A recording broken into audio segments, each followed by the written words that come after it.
So once you have your mounting ring on the articulator, you can use a regular coffee cup, depending on the size of the area. You want to section off the bottom of the cup, just a little bit above the lower seam. If we can look out on the inside, you can see that my blade is just above the bottom of the cup. So I'm just going to go all the way around.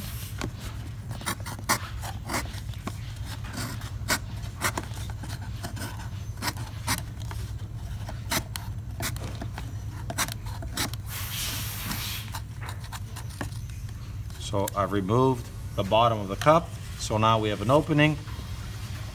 Bring this over to my articulator, and this conveniently fits around the ring.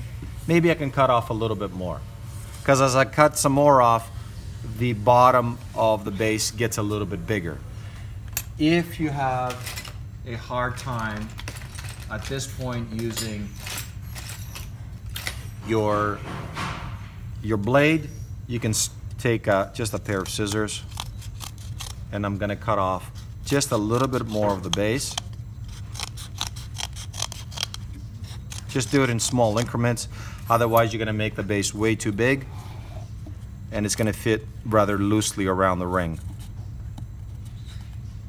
A little bit more.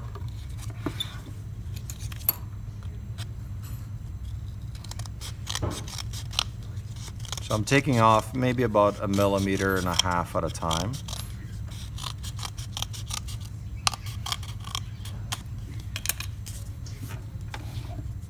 And let's see how that fits over the ring now. Still a little bit tight, so I need to cut this cup a little bit more.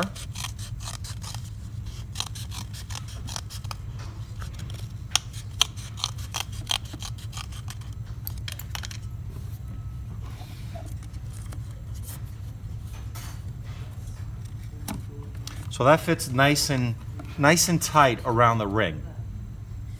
So it's not moving around. Now, you're gonna have to adjust the top of the cup as well, because as it is now, the denture is gonna be buried way too far into the cup. So what you can do, I'm gonna remove the cup again.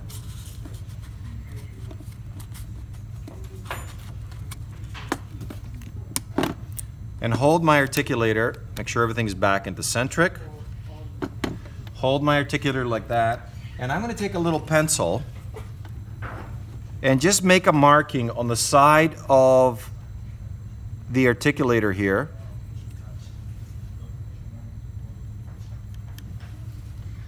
Just made a pencil mark here and the other side. I'm going to place my coffee cup back here. And according to that pencil line, I'm just going to extend that pencil line, just trying to get your angle as well, over to the coffee cup. And I see it there, right there. So if I cut it right there, it should leave me just enough height in the cup so I can embed the occlusal and incisal surfaces of the teeth. So I'm just going to, lucky for me, there's a little outline here, but you can certainly draw a pencil line all the way around. I'll make a little incision, and maybe you can finish it off with a pair of scissors.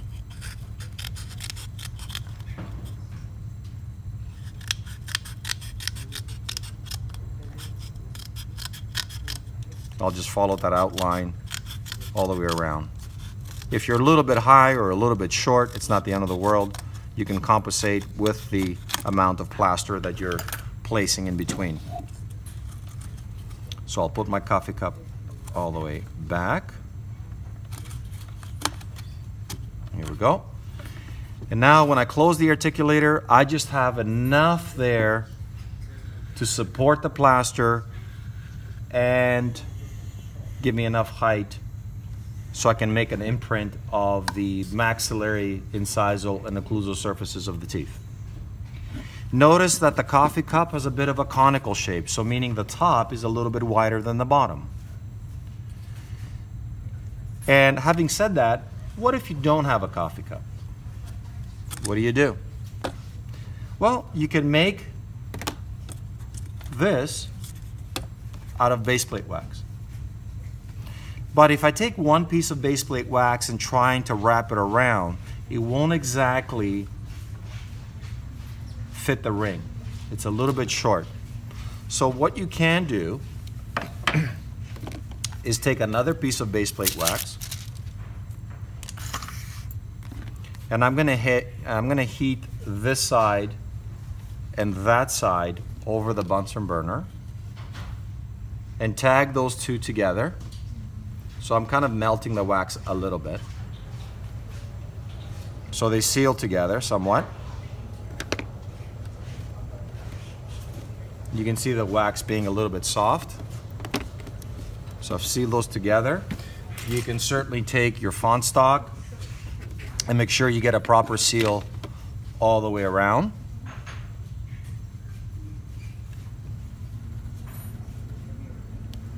Close that up so they don't come apart. And do the same thing to the other side.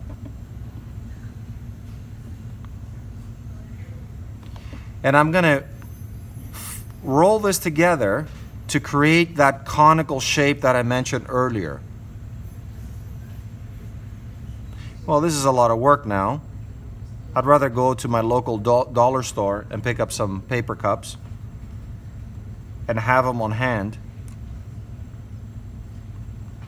It's a lot easier and it's a lot faster.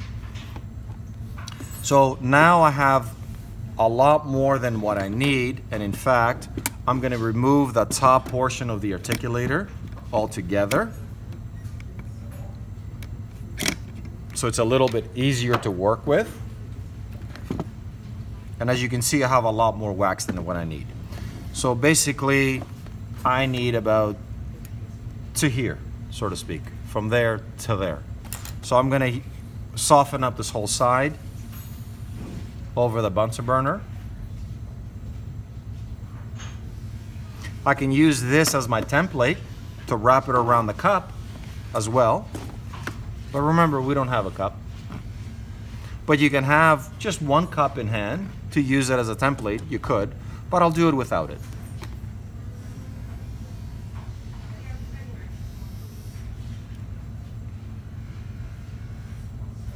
So as I'm wrapping, or I'm going to try to wrap this wax, base plate wax, around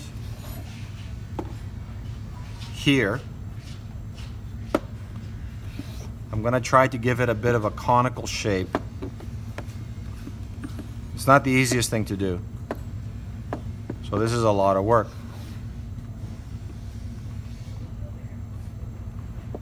Right about, first of all, I got to figure out how much wax I need, so I'm not struggling here. So I need about that much wax. I'm going to cut it off here.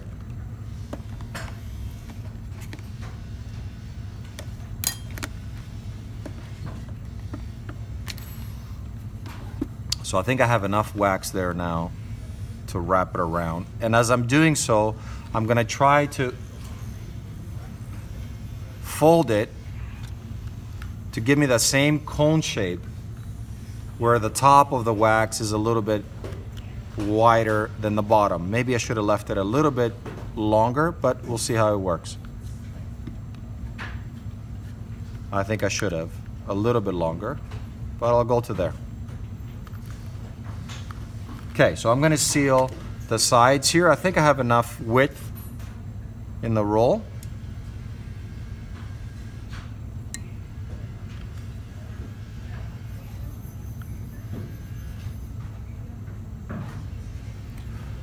And I'll seal it a little bit on the inside as well. And as I'm doing this, the wax is getting a little bit harder and harder, which is good because it was way too soft before. So I'm dripping a little wax in here. All right, so now I can fit this wax over the ring, just like we did with a cup. right about there. You can bring the maxillary denture back onto this. Obviously it's not going to close because it's going to hit the front of the incisors here. So I need to cut this down a bit. But I can utilize, I'm going to take this out. I'm going to utilize the little markings on the side to cut the wax down to the right height. And once again, right there, so I'll take that off and cut down the wax to the right height. And all I gotta do is just follow the base.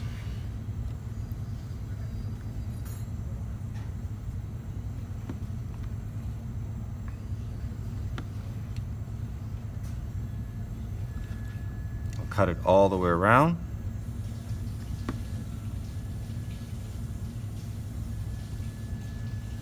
All right, you can certainly throw this back in your wax cup. Bring this back here. And let's see now if this has enough width and being at the right height to support our plaster. So you can see here, I'm slightly short of the incisors, but that's okay. I can always stretch the wax out a little bit. I'm just going to stretch it out.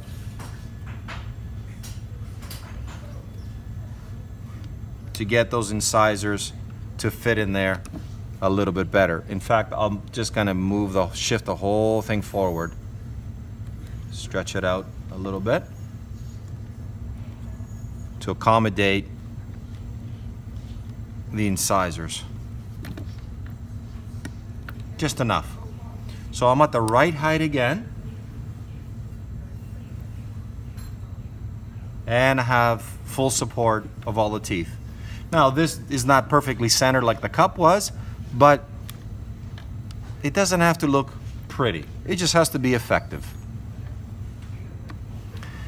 So you don't have to seal it down to the ring. There is a bit of a gap down at the bottom of the ring between the ring and the wax. You can just simply push the wax up against the ring. That should be enough to hold the plaster in. And besides, we're not going to mix the plaster super thin. It's going to be a little bit on the thicker side. So I don't